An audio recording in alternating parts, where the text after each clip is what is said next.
नमस्कार, गिरीश गुप्ता के चैनल में आपका स्वागत है। आज जिस कंपनी की बात हम करने जा रहे हैं, उसकी स्थापना 1986 में हुई और 1993 में उसका आईपीओ आया और निवेशकों को उसने भर-भर के रिटर्न दिया। पर अब हालत ये है कि कंपनी अगर रिलायंस नहीं आए या रिलायंस में उसका 40% स्टेक नहीं हो, तो कंपनी करीब-करीब दिवालिया हो जाए।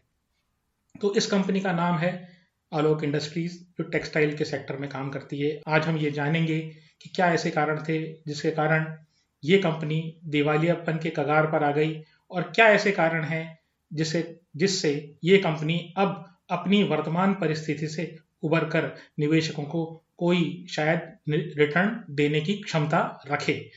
तो ये एनालिसिस हम शुरू करें उससे पहले मैं आपको एक डिस्क्लेमर दे देना चाहता हूँ कि मेरी सलाह से या मेरी बातों से आप बिल्कुल भी प्रभावित ना हों। मेरी इस वीडियो में इस शेयर को खरीदने बेचने की कोई राय नहीं है। मैं आपके सामने सिर्फ आज के समय इस समय वस्तु स्थिति आपके सामने रख रहा हूं और आप अपने फाइनेंशियल एडवाइजर से पूछ के ही शेयर के बारे में खरीदने के, बेचने के या कुछ नहीं करने का निर्णय लें। यह वीडियो हमारे एक दर्शक के अनुरोध पर बनाया गया है, पर दुर्भाग्य से अभी मेरे पास उनका नाम नहीं है। तो चलिए वीडियो को शुरू करते हैं। तो जैसे मैंने कहा, आलोक इंडस्ट्रीज टेक्सटाइल्स के एरिया में है। टेक्सटाइल्स यार्न बनाती है, वर्टिकली इंटीग्रेटेड कंपनी है, 90 देशों में एक्सपोर्ट करती है और डोमेस्टिक सेल भी उसकी काफ़ी है। यार्न बनाती है और उसके बाद आगे के प्रोडक्ट्स भी कुछ बनाती है। लेकिन उससे पहले हम एक बार ये जो कपड़ा बनाने का जो प्रोसेस है ना, उसको बड़े सरल शब्दों में समझ लें तो आपको इसके प्रोडक्ट्स को समझने में आसानी हो जाएगी। देखिए क्या होता है, जैसे मैं कॉटन का एग्जांपल ले लूं, जिसको कपास बोलते हैं। तो कपास जो होता है वो खेतों से आता है। खेतों से आके आने के बाद उस चीज को क्या होता है कि वो डायरेक्ट कपड़ा नहीं बन सकता उसका। तो हम क्या करेंगे उसको, तो पहले हम उसकी स्पिनिंग करते हैं, धागा, उससे धागा बनाते हैं। अब स्पिनिंग क्या हुआ, वो आपने आपके घर में दिया बत्ती जब अपन करते हैं, शाम हो जाती है, भगवान के सामने आरती के लिए जो बत्ती बनाते हैं, तो उसमें हम क्या करते हैं कि उसको, वो जो रुई होती है उसको लेके उसको ट्विस्ट करते हैं।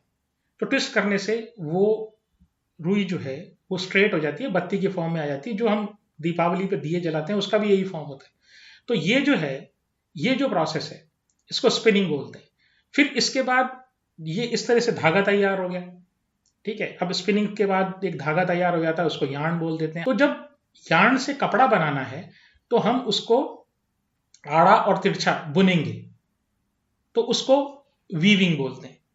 अब वीविंग के बाद इसकी प्रोसेसिंग होती है, इसमें कोई केमिकल वगैरह से इसकी सफाई होती है। सफाई होने के बाद अगर कोई प्रिंट करना होता है तो प्रिंट करते हैं और बाद में इसको इसको गारमेंटिंग यानी कि गारमेंट्स बनाने के लिए, कोई भी कपड़े जो फाइनल प्रोडक्ट ये बनाने चाहते हैं आप उससे, तो उसमें इसका इस्तेमाल के लिए इसको फाइनली शेप दिया जाता है, इसको काटा जाता है ताकि ये प्रॉपर शेप में जाके और पैकिंग के बाद रिटेलर्स, डिस्ट्रीब्यूटर्स और होलसेलर तक पहुंच सके। तो ये मोटा मोटा सा रहा कि आखिरकार ये कपड़ा बनता कैसे है। ये जरूरी इसलिए है कि जब हम इसके प्रोडक्ट्स ये क्या क्या बनाती है इसको डिस्कस करेंगे तब ये काम आएगी। उससे पहले हम इसके इतिहास को समझ लेते हैं। पहले एक बार इतिहास को समझते हैं। और इतिहास इसलिए समझना जरूरी है कि इस कंपनी ने क्या ऐसी गलतियां की या क्या क्या ऐसे सही काम किए जिसके कारण आज ये इस स्थिति में पहुंची। तो पहली चीज तो ये है कि इन्होंने, जैसे मैंने बताया, 1986 में कंपनी बनी और 1993 में आईपीओ आया। तो ये 1996 में इन्होंने निटेड मैन्युफैक्चरिंग प्लांट लगाया। तो देखिए दो तरीके से कपड़ा बनता है। यार्न आपने समझ लिया, यार्न करने के बाद अब वो उसको मैं निट कर सकता हूं या मैं उसको वीव कर सकता हूं। तो आड़ा तिरछा बुनना जो है उसको तो बोलते हैं हम वीविंग। और अगर मैं, जैसे स्वेटर बुनते हैं, अगर आपने कभी अपने घर में किसी को देखा हो या कि आसपास में कोई स्वेटर बुनता हो जो सिलाई से स्वेटर बुनता है, तो उसमें देखा होगा तो उसमें छल्ले या फंदे जिसको बोलते हैं, फंदे डाल डाल कर एक्चुअली स्वेटर बुना जाता है। तो वो जो प्रोसेस है उसको निटिंग बोलते हैं। यहां तक सब ठीक है। फिर इन्होंने कहा कि अब मैं आगे कैसे जाऊं, अब ये जो कपड़ा जाता है ये तो मेरा होलसेलर को जाता है, तो मैं ऐसा करता हूं कि मैं डायरेक्ट क्यों नहीं बेच दूं, रिटेलर को क्यों नहीं बेच दूं। तो इन्होंने एक 2007 में डोमेस्टिक डिस्ट्रीब्यूशन में कदम रखा, रिटेलिंग में। तो उन्होंने H&A करके एक कंपनी उन्होंने फॉर्म की और फिर एक चेक टेक्सटाइल कंपनी मिलेटा करके उसमें इन्होंने 60% स्टेक लिया। तो रिटेलिंग में जाने की कोशिश की। रिटेलिंग में देखिए, मैंने आपको पहले भी हमारे, अगर आप लगातार वीडियोस को फॉलो कर रहे हैं तो मैंने आपको ये बताया कि रिटेलिंग में मार्जिन ज़्यादा है। उसका कारण क्या है, रिटेलर के पास ये जो हमारे और आपके जैसे जो ग्राहक है, जब हम दुकान पे जाते हैं तो हमारे पास बार्गेनिंग पावर कुछ नहीं होती। बार्गेनिंग पावर का मतलब हम एक लिमिट तक निगोशिएट कर सकते हैं। हम यही कह सकते हैं, प्लीज़ नहीं इतना तो नहीं बनता, इतना तो नहीं बनता, आप प्लीज़ थोड़ा कम कर दीजिए, थोड़ा डिस्काउंट दे दीजिए। तो उसकी दुकानदार की मर्जी है कि वो डिस्काउंट दे या ना दे। लेकिन जो बड़ा क्लाइंट होता है, जो बड़ा जो आदमी होता है, वो जब माल रिसीव करता है, जो बड़ा क्लाइंट होता है, जैसे मान लीजिए आलोक इंडस्ट्री का कोई बड़ा क्लाइंट है, तो वो तो बार्गेन करेगा। उसको मार्केट की सारी स्थिति पता होती है, और आपसे नहीं, अगर आप नहीं दे रहे हैं अगर ठीक ठाक से भाव पर, वो दूसरे से जाके ले लेगा, क्योंकि उसको देने वाले बहुत तैयार है, क्योंकि उसके पास बार्गेनिंग पावर है। तो ये चीज आपको एक ध्यान में रखनी है। जब मैं आगे इस कंपनी को डिस्कस करूंगा तो ये बार्गेनिंग पावर वाली बात आपको ध्यान रखनी है। तो इन्होंने रिटेलिंग के क्षेत्र में कदम रखा। फिर उन्होंने 2008 में, 2007 में तो इंडिया में रखा, और 2008 में इन्होंने कहा भाई हम तो यूके में भी करेंगे। तो यूके में ये वैसे कपड़ा एक्सपोर्ट करते थे, फिर उन्होंने कहा नहीं ऐसा करते हैं, यहाँ पर भी अपन एक दुकान ले लेते। तो इन्होंने स्टोर 21 करके यूके की रिटेल कपड़े की चेन थी, मतलब रिटेल गारमेंटिंग की चेन थी, वो उन्होंने उसमें उन्होंने पैसा लगा दिया, और मेजोरिटी स्टेक मोर देन 95% इन्होंने अक्वायर कर लिया। अच्छी बात है। फिर सब कुछ अच्छा धंधा चल रहा था, सब कुछ है। और आपको पता है 2008 के बाद, 2008 में वैश्विक मंदी, जिसको अपन बोलते हैं ग्लोबल फाइनेंशियल क्राइसिस, सब प्राइम क्राइसिस भी बोलते हैं कई जगह, तो वो आया। तो उसके बाद इनकी स्थिति थोड़ी डावाडोल होने लगी। लेकिन उन्होंने क्या किया, इन्होंने कहा नहीं नहीं सब चलेगा, ऐसा है अपन तो ये वाला बिजनेस तो अपना स्टेबल है, इसमें तो कोई प्रॉब्लम अपने को दिख नहीं रही। तो अपन क्या करते हैं, अपने बिजनेस को डाइवर्सिफाई करते हैं। और वो डाइवर्सिफाई में अनरिलेटेड डाइवर्सिफिकेशन, मतलब हलवाई जो है ना, वो अगर मैदा का प्रोडक्शन करे तो समझ में आता है, या हलवाई जो है वो कोई कचौरी समोसे बनाए, या कोई भजिया बनाने लग जाए, या फिर कोई पापड़ नमकीन का काम करे, वो तो समझ में आता है। अब वो सीधा ही रियल एस्टेट में चला जाए, तो भाई हलवाई का रियल एस्टेट में जो डाइवर्सिफिकेशन है, या उस एरिया में कदम रखना है ना, उसको अनरिलेटेड डाइवर्सिफिकेशन बोलते हैं मैनेजमेंट की भाषा में। तो अब यहाँ पर इन्होंने क्या किया, इन्होंने कहा नहीं भाई हम तो, ये तो धंधा अपना कपड़े का अच्छा चल रहा है, अब इन्होंने हमारे तो अरमान जगे, तो हम क्या करते हैं, हम तो रियल एस्टेट में आते हैं। तो उन्होंने रियल एस्टेट में एक इंफ्रास्ट्रक्चर कंपनी आलोक इंफ्रास्ट्रक्चर करके 2009-10 में शुरुआत कर दी। फिर उन्होंने क्या कहा, हम इंटरनेशनल इन्वेस्टमेंट करेंगे। मतलब इंटरनेशनली आप किसी भी एसेट में, चाहे वो गोल्ड हो, चाहे कमोडिटीज हो, या आपकी किसी कोई इंटरनेशनल रियल एस्टेट में हो, या इंटरनेशनल जितने भी एसेट्स होते हैं, उसमें उन्होंने ये मैंडेट ले लिया कि हम तो इंटरनेशनल एसेट्स में भी इन्वेस्टिंग करेंगे। अब देखिए काम क्या कर रहा है, आप टेक्सटाइल्स के एरिया में, और आप फाइनेंशियल जो है ना, इन्वेस्टमेंट के एरिया में जा रहे हैं। अब इस तरीके एक इंफ्रास्ट्रक्चर में चले गए, इन्वेस्टिंग में चले गए, ज्यादा पैसा दिख रहा होगा उनको। फिर उसके बाद उन्होंने कहा कॉटन फार्मिंग करेंगे। बात समझ में आती है, कॉटन फार्मिंग का मतलब ये कि मैं कॉटन अगर बाहर से लेता हूँ, किसी से कपास खरीदता हूँ, ठीक है, तो इससे बढ़िया तो ये मैं खुद ही उगा लूँ। तो वो तो बात मुझे फिर भी समझ में आती है, वो तो आपका बैकवर्ड इंटीग्रेशन हो गया। जब कोई भी व्यक्ति जो है, अगर कोई मैदा जो कंज्यूम करता है, जैसे हलवाई है, अगर वो कचौरी समोसे बनाने के लिए मैदा लेता है, तो वो मैदा के लिए गेहूं अगर खुद पीसने लग जाए, उगाने लग जाए, तो वो बैकवर्ड इंटीग्रेशन कहलाता है। तो वो बैकवर्ड इंटीग्रेशन में ये लोग चले गए, कॉटन फार्मिंग में चले गए, सब कुछ अच्छा है। उसके बाद 2011 तक इनकी स्थिति बहुत अच्छी रही, और 2011 में इनको भारत सरकार की ओर से स्टार ट्रेडिंग हाउस है ना, वो इनको डिक्लेयर किया गया। अब ये क्या होता है, तो ये देखिए एक director general of foreign trade है, वो गवर्नमेंट ऑफ इंडिया की एजेंसी है। तो वहां पर एक्सपोर्ट को बढ़ावा देने का उपाय किए जाते हैं। तो जो जो कंपनीज अच्छा एक्सपोर्ट करती हैं उनको कुछ इंसेंटिव दिए जाते हैं। तो जैसे अलग अलग कैटेगरी बनेगी, तो इनकी जो कैटेगरी थी ना, वो टॉप से सेकंड थी। एक सुपर स्टार ट्रेडिंग हाउस और होता है, तो इनकी स्टार ट्रेडिंग हाउस थी। तो स्टार ट्रेडिंग हाउस के इनका लेबल मिला, तो इनको कुछ अच्छे इंसेंटिव भारत सरकार की तरफ से मिलते हैं, और कुछ छूटें भी मिलती हैं। तो ये सब सब अच्छा चलता रहा, ये सब बढ़िया बढ़िया चलता रहा, कहीं कोई प्रॉब्लम नहीं है। लेकिन अब आप देखिए प्रॉब्लम कहां से शुरू होती है। अब ये जो 2008 में जब ग्लोबल फाइनेंशियल क्राइसिस आया, तो एक जो इनको मेजर प्रॉब्लम होने लगी ना, उसके बाद से उसको आप समझिएगा, उनको एक्सपोर्ट की डिमांड कम हो गई। सबसे पहली चीज, मंदी आई, वैश्विक मंदी आई, और ग्लोबल फाइनेंशियल क्राइसिस के कारण जो इनके प्रोडक्ट्स की डिमांड वो कम हो गई। ये स्टार ट्रेडिंग हाउस थे, मतलब एक बढ़िया सेकंड नंबर के की कैटेगरी वाले एक्सपोर्टर थे। अब वहां डिमांड ही कम हो गई। फिर क्या हुआ कि अब इन्होंने जो रियल एस्टेट में इन्वेस्ट कर रखा था, रियल एस्टेट में इन्वेस्ट कर रखा था, वो रियल एस्टेट में मंदी आ गई। और रियल एस्टेट में मंदी आ गई तो इन्होंने जो रियल एस्टेट के जो इनके प्रोजेक्ट्स थे वो अधूरे रह गए, और जो रहे उनको आधे अधूरे दाम में इनको अल्टीमेटली बेचने पड़े, क्योंकि वो प्रॉफिटेबल नहीं थे। लेकिन ये काम भी उन्होंने, बेचने का काम बहुत बाद में किया है।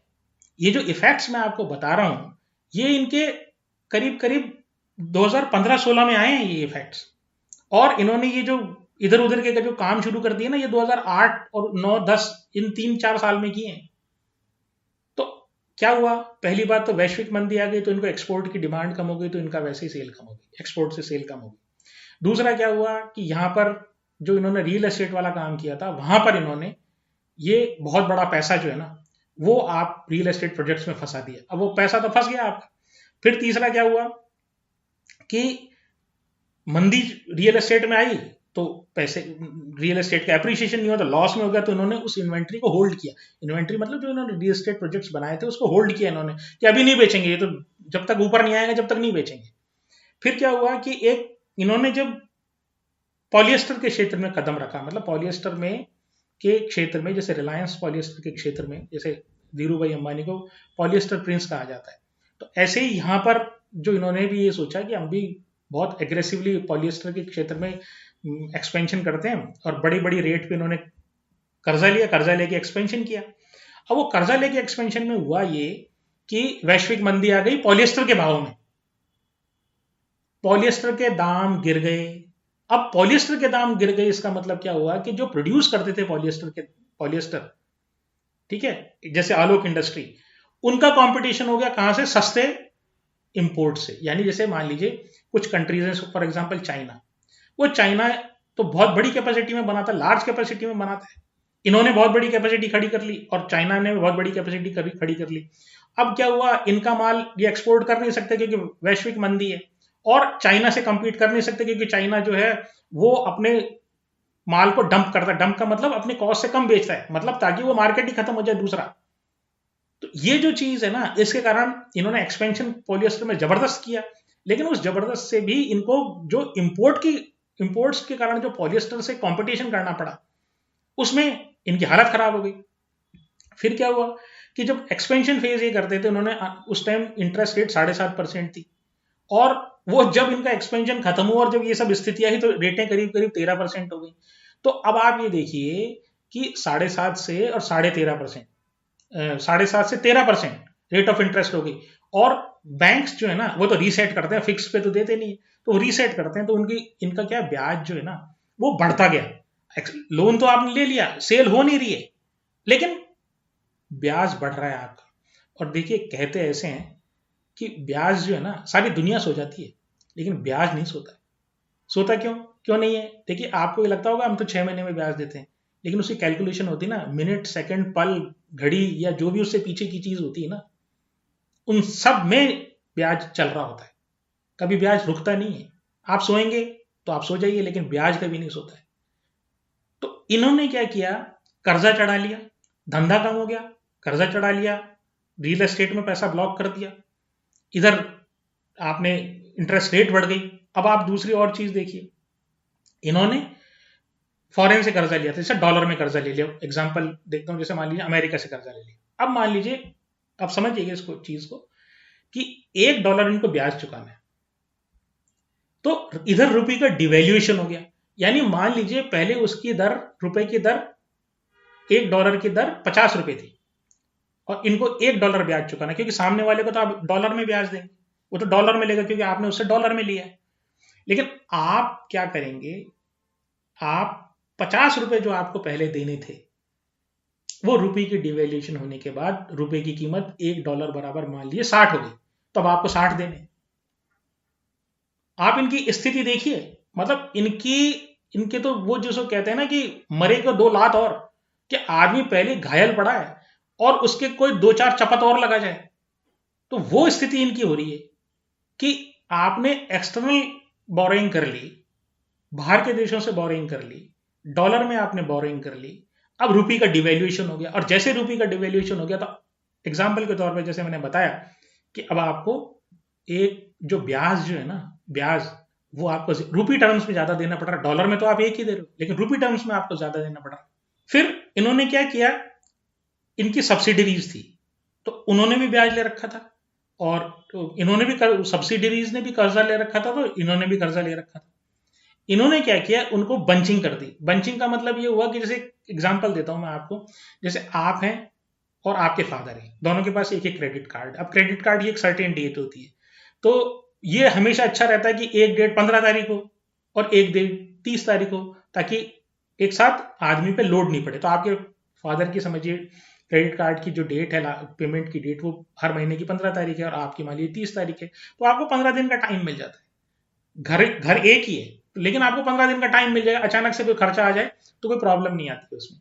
लेकिन इन्होंने क्या किया, उसको बंचिंग कर दिया, पैसे को बंचिंग कर दिया, मतलब कर्जे को बंचिंग कर दिया, एक साथ कर दिया। और आलोक इंडस्ट्रीज ने अपनी कंपनीज के या अपनी सब्सिडीज की के कर्जे के लिए गारंटी दे दी कि अगर ये नहीं चुकाएंगे तो मैं चुकाऊंगा। इसका मतलब क्या है, आलोक इंडस्ट्रीज की लायबिलिटी हो गई और बंचिंग हो गई। अब क्या हुआ, बंचिंग भी हो गई, देना भी एक साथ है, और एक ही दिन देना है और दोनों का देना है, मतलब बेटे का भी देना है और खुद का भी देना है। अब इससे क्या हुआ, कैश फ्लो खत्म हो गया। अब आप सोचिए, अगर आपके फादर की, जो मैंने एग्जांपल लिया आपके फादर की, और आपकी क्रेडिट कार्ड का पेमेंट की अगर एक ही डेट हुई और आप लास्ट डेट पे पेमेंट कर रहे हैं, तो आप देखिए क्या हालत होने वाली है। अगर मान लीजिए अचानक से कोई आपको जरूरत आ गई, आपके पास पैसे ही नहीं होंगे। तो यही स्थिति इनके साथ हुई। अब कैश ही नहीं है, इनके पास कैश ही नहीं है। अब कैश नहीं है तो फिर क्या करें। तो हुआ क्या कि जब ऐसा कैश की प्रॉब्लम आई, तब इन्होंने अपने ऑपरेशन स्केल डाउन करने पड़ गए। भाई कैश के लिए तो आपको रॉ मटेरियल भी चाहिए, कैश के लिए तो सारी चीजें चाहिए। भाई आपको बिना कैश के डे टू डे आपके घर का खर्चा कैसे चलेगा, कितने दिन चला सकते हो, चलिए बिना पे कैश के। आपके पास बहुत बड़ी इन्वेंट्री, आपने 2 मकान बगल में ले रखे हैं और किराएदार नहीं है उसमें, और 2 मकान के आपने उसके भाव बढ़ रहे हैं उस पर, मान लीजिए एग्जाम्पल दे रहा हूं आपके, या स्टेबल है भाव, 2 मकान आपने अपने पड़ोस में खरीद रखे हैं। कैश तो नहीं है ना। अब वो किराने वाले को दोगे तो कितने दिन आप उसको ये कहोगे कि साल भर बाद ले लेना यार, जब मेरा अच्छा पैसा इसका मिल जाएगा तब। वो तो नहीं मानेगा ना, डे टू डे के लिए तो आपको चाहिए ना। तो इनको क्या करना पड़ा, इनको अपने ऑपरेशन स्केल डाउन करने पड़े। जो कैपेसिटी यूटिलाइजेशन है, कैपेसिटी यूटिलाइजेशन का मतलब ये कि अगर उसमें 100 यूनिट माल बन सकता है इनके फैक्ट्री में, तो इनका वो कैपेसिटी यूटिलाइजेशन घट घट के 30 ही रह गया, यानी माल ही नहीं बना रहे हो आप। अब आप माल ही नहीं बना रहे हो, सिर्फ 30 माल बना रहे हो, उससे आप पूरा अपना खर्चा और प्रॉफिट निकालना चाहते हो आप। मतलब पूरा तो खर्चा निकालो आप प्लांट का, और डेली का डे टू डे का खर्चा आप निकालो, और उसके बाद फिर उसमें प्रॉफिट भी कमाओ, तो वो तो होता नहीं। तो हुआ क्या, ना तो वर्किंग कैपिटल रही और ना इनके पास कैपेसिटी यूटिलाइजेशन दिया, तो इनके तो हालत खराब हो गई। और धीरे धीरे, और कर्जा देखिए, मैंने आपको बताया कर्जा लगातार चल रहा है, कर्जा बंद नहीं हुआ। फिर इन्होंने क्या किया, इन्होंने कोशिश ये की कि रियल एस्टेट वालों को बेच दो। तो रियल एस्टेट वाले जो इनके असेट्स थे, जो जिसमें इन्होंने कैपिटल फंसा रखी, वो इन्होंने लॉस में बेचे। फिर एक मुसीबत हो गई। फिर उन्होंने कहा यार चलो कोई बात नहीं, ऑपरेशन 30% रह गए, तो अपन ऐसे करते हैं, अपन तो आउटसोर्सिंग कर लेते हैं। आउटसोर्सिंग का मतलब प्लांट को कम चलाओ यार, लेकिन ये जरूरी थोड़ी है कि प्लांट से प्रोडक्शन लूं, मैं बाहर से ले लेता हूं और फिर बेच दूंगा बाजार में। अब वो भी इनके सिर मुंडाते ओले पड़े वाली बात हो गई। इन्होंने ये काम करना शुरू किया कि बाजार में जो टेक्सटाइल की जो प्राइसेस थी, या जो जिस प्रोडक्ट में डील करते हैं, उन प्राइसेस की धड़ाम से गिरावट आ गई। और जैसे वो गिरावट आई, इनकी इन्वेंट्री इनके साथ रह गई, और उसको फिर इन्होंने लॉस में बेचा। तो कर्जा और लॉस, कर्जा और लॉस, ये चलता रहा इनका। तो ये एक्चुअली क्या है कि 2017 तक, 2016 तक ये सब चलता रहा, और इनको कोई रास्ता नहीं सूझा कि करें क्या। सबसे बड़ी चीज ये है कि अगर ये अनरिलेटेड डाइवर्सिफिकेशन में, या रियल एस्टेट में और इस तरह की चीजों में, या जबरदस्त अपनी हैसियत के से ज्यादा कर्जा जो है अगर ये नहीं लेते, तो शायद इनकी ये स्थिति नहीं आती। और ये जब भी आप किसी कंपनी का एनालिसिस करें, तो कृपया करके इन सब चीजों पर आप ध्यान दें। फिर मैं आपको ये कह रहा हूं, मेरा कंपनी के बारे में कोई पॉजिटिव और नेगेटिव कोई राय नहीं है, मैं सिर्फ आपके सामने फैक्ट्स रख रहा हूं। और ये आप एक इस तरह को एक एजुकेशन की तरह लें आप इसे। शेयर का भाव बढ़ सकता है, घट सकता है, वो मुझे मालूम नहीं है। क्या होगा शेयर के बारे में कोई नहीं जानता दुनिया में। ईश्वर जानता है केवल कि शेयर का अगले दिन का भाव क्या होने वाला है। हमें नहीं पता है, मुझे तो कम से कम नहीं पता है। तो इसलिए कृपया आप इस चीज को थोड़ा समझें और जब भी कंपनीज का एनालिसिस करें तो आप इन फैक्टर्स को जरूर ध्यान रखें। हमने बिजनेस मॉडल से रिलेटेड काफी सारी वीडियोस बनाई है, आप उनमें देखें कि हम एक्चुअली किन किन बातों पे स्ट्रेस करते हैं। अगर आप ये सब कर लेंगे तो आप एक बहुत अच्छे नहीं तो एक ठीक ठाक से इन्वेस्टर तो बन जाएंगे, जो कम से कम अपना ये तो समझ जाएगी कौन सी कंपनी नहीं लेनी है। खैर, इसके बाद एसबीआई का इनके ऊपर कर्जा था, तो एसबीआई ने उनको लोन दिया था 2017 में। उन्होंने कह दिया भाई बात ये, या तो पैसे दे दो नहीं तो मैं तो तुमको दिवालिया घोषित करूंगा।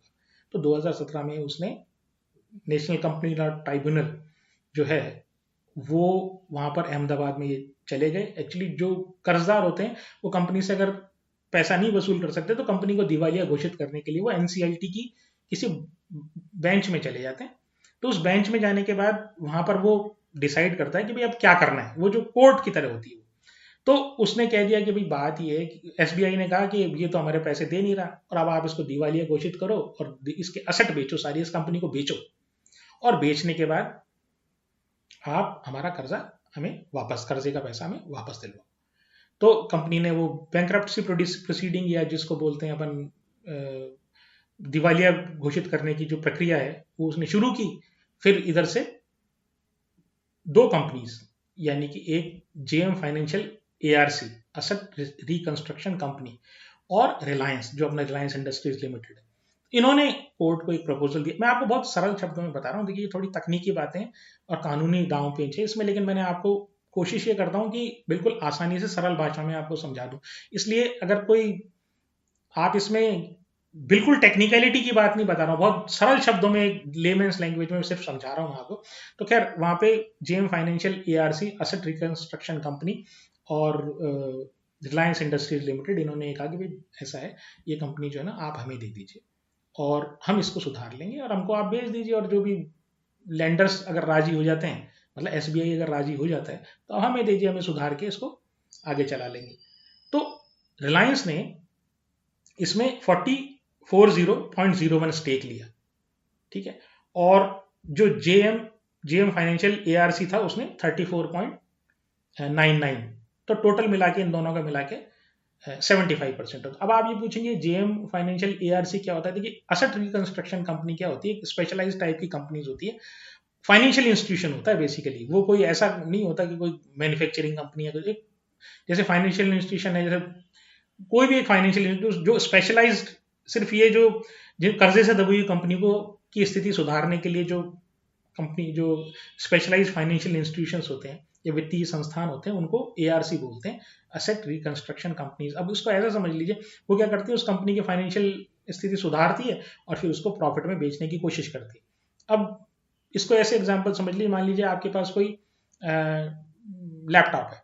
अब आप लैपटॉप उसके पास ले गए, सुधारने वाले के पास, मिस्त्री के पास या जो मैकेनिक के पास, तो आप उसको बोलेंगे कि यार ये इसको सुधार दे, तो कहते हैं यार इसको सुधार के आगे से कुछ मिलने जुलने वाला है नहीं, तुम ऐसे करो मुझे भेज दो इसको, तो इसके तुम 1000 रुपए ले लो। तो क्या सस्ते में खरीद लेता है। आप कहो यार मेरे से तो कुछ होना नहीं है इसमें, तू ऐसा करो तू ही ले ले यार, 1000 रुपए दे दे मुझे। तो 1000 रुपए आप लेके घर आ गए, वो क्या करेगा, वो अपना दांव पेच लगाएगा और उसमें थोड़ा ढंग से सुधार सुधार करेगा, उसी को 5000 रुपए में सुधार के उसको बढ़िया उसको करके और 5000 रुपए में किसी दूसरे को बेच देगा। तो वही मॉडल एक्चुअली जेएम एआरसी का भी होता है, जितनी भी एआरसी है उनका यही मॉडल होता है। तो खैर फिर ये अब 2019 के बाद 19 तक ये कहानी रही कि 2019 में रिलायंस और ये जेएम फाइनेंशियल एआरसी इसमें आ गई। अब हुआ ये कि जैसे ये खबर आई कि साहब रिलायंस आलोक इंडस्ट्री को ले रहा है, तो साहब हमारे रिटेल इन्वेस्टर थे तो बहुत खुश हुए, तो वो साहब उछल उछल के उन्होंने शेयर लिए। और जैसे होता है हमेशा कि कोई बेचने वाला होगा या जो भी होशियार आदमी होगा जो निकलना चाहता होगा, उसने सारा शेयर दम कर दिया। तो वो तो साहब पिट गया, लोग इस आशा में कि भाई रिलायंस आएगी तो रिलायंस तो ये कर देगी वो कर देगी। देखिए ऐसा है, वो बड़े सेठ हैं, तो उनके लिए तो क्या है, वो एक छोटी सी दुकान साइड में पड़ी है, क्या फर्क पड़ता है, अगर डूब भी जाएगा तो क्या फर्क पड़ेगा, कुछ फर्क पड़ेगा क्या इतने बड़े सेठ को। भाई कोई मेजर इम्पैक्ट तो उसको आता नहीं है, तो ऐसे वो क्या करते हैं, बहुत सारी इस तरह की चीजें खरीदते रहते हैं, बेचते रहते हैं, खूब सारी चीजें उनके कम कम से कम, मैं समझता हूँ कम से कम 50-60 तो होंगी और ज्यादा ही होंगी जो ये खरीदते हैं डेली बेसिस पे। डेली बेसिस का मतलब ये रेगुलरली खरीदते हैं वो, है ना। तो उनके लिए कोई उसकी कीमत नहीं, अगर चल जाएगी तो प्रॉफिट आ जाएगा, नहीं आएगी तो उसको बेच देंगे वापस। तो बहुत सारी कंपनी उन्होंने एक्वायर की हैं। तो कृपया करके आप कंपनी जो आलोक इंडस्ट्री है ना, उसके ऊपर ध्यान रखें कि उसकी परफॉर्मेंस कैसी चल रही है, क्योंकि अगर आपने शेयर ले रखा है तो वो चीज, वो आलोक इंडस्ट्री की परफॉर्मेंस पर फर्क पड़ेगा, उस आलोक इंडस्ट्री की परफॉर्मेंस से आपके शेयर प्राइस पर फर्क पड़ेगा, रिलायंस की परफॉर्मेंस से नहीं पड़ेगा। और आप ये उम्मीद ना करें रिलायंस कुछ करेगा, कर दे तो बहुत अच्छी बात है। अब आप ये कहेंगे नहीं उसका स्टेक है ना 40%, वो उसके लिए मैंने कहा ना आपको, तो ऊंट के मुंह में जी रहा है वो, कोई फर्क नहीं पड़ेगा उसको, लेकिन अपने को तो फर्क पड़ेगा। तो खैर, दो रिलायंस का तो 40% स्टेक हो गया, और अपना जेएम फाइनेंस एआरसी का जो है स्टेक वो 34.99% था, तो इससे इनको 75% स्टेक इनके पास आ गया। खैर यहां तक है। तो अब क्या है, अब प्रॉब्लम इसमें ये है कि इसका कर्जा जो है ना, जो आलोक इंडस्ट्रीज का कर्जा है वो बहुत ज्यादा है। अब इस कर्जे को जब हम देखते हैं तो हम ये कहते हैं कि भाई रिलायंस इसको अपने ऊपर लेगा क्या, मतलब रिलायंस इस कर्जे को खुद अज्यूम करेगा क्या, तो वो तो नहीं करेगा। तो अब इसने, खैर रिलायंस ने क्या किया है कि एक तो जनवरी 2024 में उसने एक 3300 करोड़ रुपए के प्रेफरेंस शेयर्स लिए हैं, कंपनी में लिए हैं। तो इसका मतलब क्या है, थोड़ा तो उसका कमिटमेंट दिखाता है रिलायंस का। आलोक इंडस्ट्रीज ने 3500 करोड़ रुपया उधार लिया है दूसरी जगह से, ताकि इसका जो ऊंचे ब्याज वाला कर्ज है ना वो चुका सके। आप समझ गए, 3300 करोड़ रुपए के तो उसने, रिलायंस ने प्रेफरेंस शेयर लिए, ठीक है।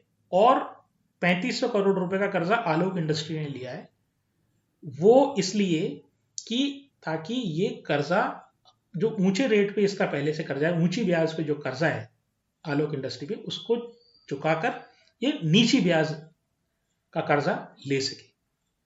तो इससे क्या है, जो ब्याज का बोझ है ना वो आलोक इंडस्ट्री पे कम हो जाएगा। और ये जो कर्जा 3500 करोड़ का है ना, इसका गारंटी दी है रिलायंस इंडस्ट्री ने।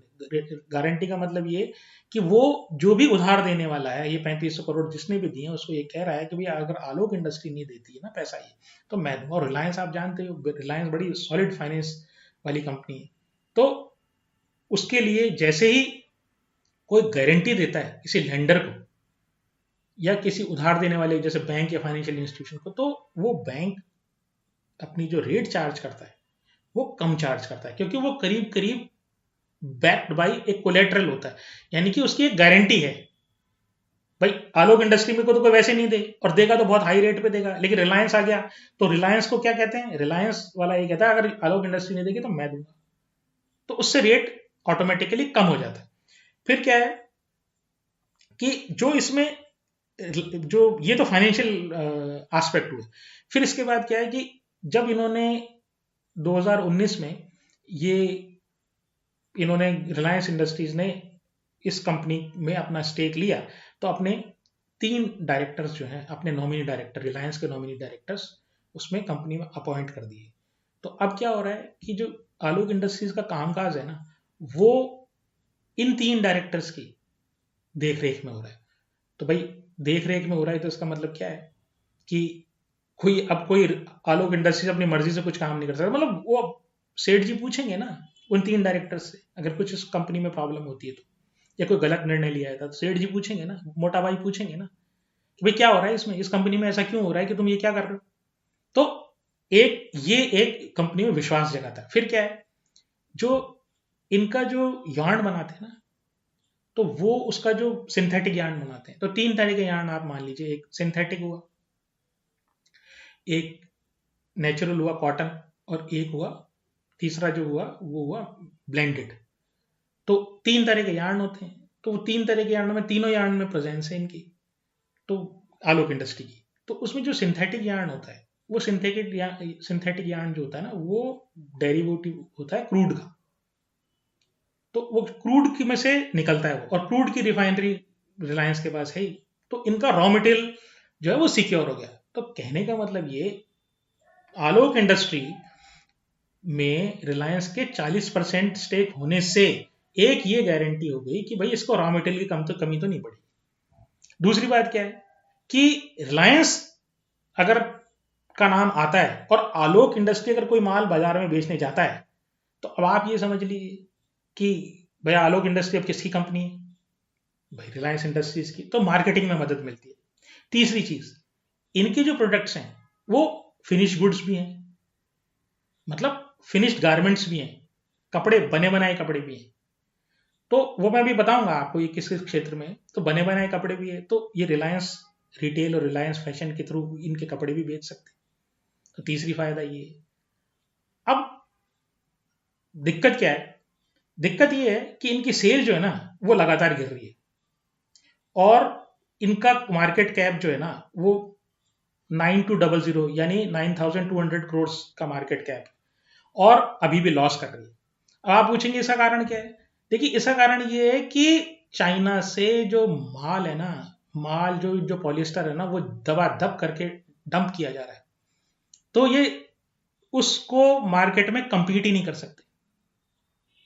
दूसरा, जियो पॉलिटिकल टेंशन। ये पहले एक्सपोर्ट करते थे, अब स्थिति ये है कि ग्लोबली जो ग्लोबली सिचुएशन ऐसी है कि जहां इन्फ्लेशन है, रशिया यूक्रेन है, फिर इसराइल पैलेस्टीन है, तो ऐसी सिचुएशंस हो रही हैं, तो एक्सपोर्ट पे फर्क पड़ता है जियो पॉलिटिकल टेंशन से। और अब तो वो ट्रम्प साहब भी आ गए जिसमें टैरिफ वॉर शुरू हो गया। इनके जो उत्पाद हैं, यानी आलोक इंडस्ट्री के जो उत्पाद हैं, ये डोमेस्टिक कंज्यूम भी होते हैं। अब डोमेस्टिक कंज्यूमर्स क्या करते हैं? डोमेस्टिक कंज्यूमर का मतलब कुछ ऐसी कंपनियां जो एक्सपोर्ट करती हैं, गारमेंट्स एक्सपोर्ट करती हैं, तो वो इनसे कपड़ा ले लेती हैं और उससे रेडीमेड गारमेंट तैयार करके एक्सपोर्ट कर देती हैं।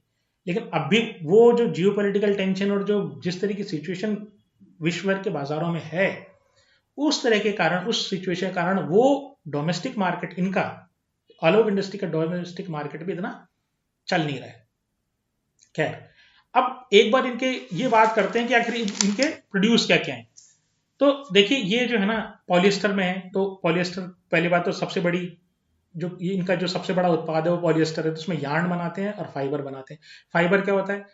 रा जो जो रॉ मटेरियल है यार्न बनाने के लिए, उसको फाइबर बोलते हैं। फिर इसके बाद ये स्पेशलाइज यार्न बनाते हैं, मतलब कॉटन यार्न बनाएंगे। यार्न मतलब धागा, जिस जो कपड़ा बुनने का काम आता है। फिर ये सेमी सिंथेटिक बनाते हैं जैसे विस्कोस वाला, और पूरी तरह सिंथेटिक बनाते हैं जैसे पॉलिएस्टर। फिर ये कपड़ा बनाते हैं। फिर होम टेक्सटाइल्स में है ये, उसमें बेडशीट्स हैं, चादरें हैं, इनके बाद क्विल्ट्स हैं, है ना, और ब्लैंकेट्स हैं, कंबल वगैरह। इसके बाद ये इनकी है ना बाथ की रेंज है, होम बाथ जिसको बोलते हैं। तो उसमें रेंज में ये क्या करते हैं कि जैसे टॉवल्स हैं, या जो ये स्विमिंग गाउन्स हैं। तो स्विमिंग गाउन क्या हुआ था, वो नहीं देखा फिल्मों में, जो एक आदमी स्विमिंग पूल के पास बैठा रहता है और कुछ पीता रहता है, और फिर वो अचानक से कुछ बात होती है, वो अपना गाउन उतारता है और स्विमिंग पूल में कूद जाता है। तो वो जो गाउन पहना होता है वो भी ये बनाते हैं। टॉवल्स की बड़ी रेंज है। फिर ये हॉस्पिटल्स वगैरह में या होटल्स वगैरह में जो चादरें, बेडशीट और ये इसके पिलो कवर वगैरह जो होते हैं, ये सब बनाते हैं। इसके बाद ये टेक्सटाइल एक्सेसरीज बनाते हैं। तो टेक्सटाइल एक्सेसरीज में क्या क्या चीजें आती हैं इनकी, जैसे रुमाल हुआ, बैग हुआ। अब कैरी बैग अलग है, हैंड बैग लेडीज के लिए अलग है। फिर ये स्पेशलाइज्ड प्रोडक्ट्स भी बनाते हैं, जो जो टेक्निकल रिक्वायरमेंट, टेक्निकल टेक्सटाइल्स बोलते हैं। जैसे फौजी जो हैं, फौजियों के जो कपड़े होते हैं, वो जो ब्राउन ब्राउन सा और उसके ऊपर कुछ स्पॉट टाइप चीज बनी हुई होती है, वो कपड़े ड्यूरेबल, रफ एंड टफ होता है वो। फिर जो पुलिस वालों के लिए जो रात में जो गश्त करते हैं, तो उन्होंने वो एक जैकेट टाइप पहनते हैं जो चमकती है रात में, वो। ऐसे ही फायर ब्रिगेड वालों के लिए जो वो चमकती हुई या जो रेड कलर की जो फायर ब्रिगेड वाले आते हैं, तो एक स्पेशली अपना ड्रेस पहन के आते हैं, वो उस तरह की चीजें। फिर इंडस्ट्रियल वर्कर्स के लिए नीले रंग के कपड़े हुए, मतलब उनकी रिक्वायरमेंट के हिसाब से। फिर डॉक्टर्स के लिए, और डॉक्टर्स जो एक झोला टाइप पहनते हैं, जो ऑपरेशन वगैरह करने जाते हैं, तो आपने देखा कि झोला टाइप पहने हुए होते हैं। अलग तरह का मटेरियल होता है जो आसानी से धुल सके और जो कंटेमिनेट या प्रदूषित आसानी से ना हो। तो ये सब, तो ये सारी चीजें जो हैं वो ये सब बनाते हैं। और इसके बाद इन्होंने कोरोना में मास्क वास्क बनाना भी शुरू कर दिया था। ये जो मास्क होते हैं ना, ये मास्क जो N95 मास्क, और फिर वो जो PPE जिसको बोलते हैं, प्रोटेक्टिव पर्सनल इक्विपमेंट जो ऊपर से पहनते हैं, जिससे कोरोना किसी को टच नहीं हो, मतलब कोरोना से कोई इन्फेक्टेड नहीं हो, तो वो ये सारे आइटम्स बनाते हैं। ये सारी चीजें सही हैं, लेकिन बात ये है कि रेंज बहुत बड़ी है इनकी, और फिर उसके बाद वो उसके लकड़ी गत्ते के जो बॉक्सेस होते हैं जिससे सामान इधर से उधर जाता है। जैसे मान लीजिए बिस्किट है, वो आपको जहां से बिस्किट, ब्रिटानिया का बिस्कुट कहीं से बन रहा है और आप तक आता है, तो एक बड़े बड़े बॉक्सेस में आता है, जो ब्राउन कलर के बॉक्सेस में, कोरुगेटेड बॉक्सेस बोलते हैं। तो वो कोरुगेटेड बॉक्सेस भी एक्चुअली ये बनाते हैं। अब बात ये है कि ऐसा क्या चीज है कि इस कंपनी में कुछ विश्वास जगे, और ऐसी क्या चीज है कि कंपनी में विश्वास ना जगे। तो देखिए, फिर मैं आपको ये कह रहा हूं, कोई खरीदने बेचने की राय बिल्कुल भी मत रखिएगा। एक इसको अपने एक बड़े विवेकपूर्ण तरीके से निर्णय करने के लिए मैं आपके सामने कुछ फैक्ट्स रख रहा हूं। पहली चीज ये है कि रिलायंस जो है ना, वो अपना, अगर वो इसमें पैसा लगाता है, 40% स्टेक है और फिर 3300 करोड़ रुपए का उसने प्रेफरेंस शेयर उसने ले रखे हैं, तो एक कमिटमेंट दर्शाता है। दूसरी बात ये कि ये जो, अगर रिलायंस अपने इस स्टेक को 40% से 51% बढ़े अगर कर दे, तो ये कंपनी में कॉन्फिडेंस दर्शाएगा। दूसरी बात ये, दो तरह की इनमें सिनर्जी है। सिनर्जी का मतलब ये, दो तरह की चीजें, एक तो ये है कि रिलायंस अपना जो माल है, जो रॉ मटेरियल जो उसका रिफाइनरी से निकलता है, वो इसको देता है। तो इसको नेचुरली अगर पापा जी दे रहे हैं बेटे जी को, तो कंपैरेटिवली सस्ते दाम पे देंगे, कंपैरेटिवली बाजार से कंपैरेटिवली सस्ते दाम पे मिलेगा और आसानी से मिलेगा। तो अगर रिलायंस इस कंपनी पे ध्यान दे, तो इस कंपनी को, यानी एवोक इंडस्ट्री को, काफी फायदा हो सकता है। 51% स्टेक ले ले, और ये जो दो तीन जो काम है, मतलब उसको अपने सौतेले बेटे की तरह व्यवहार नहीं करे, उसको अपने खुद के बेटे की तरह व्यवहार करे, तो इसमें काफी इंप्रूवमेंट आ सकता है। अब नेगेटिव बातें क्या हो सकती है?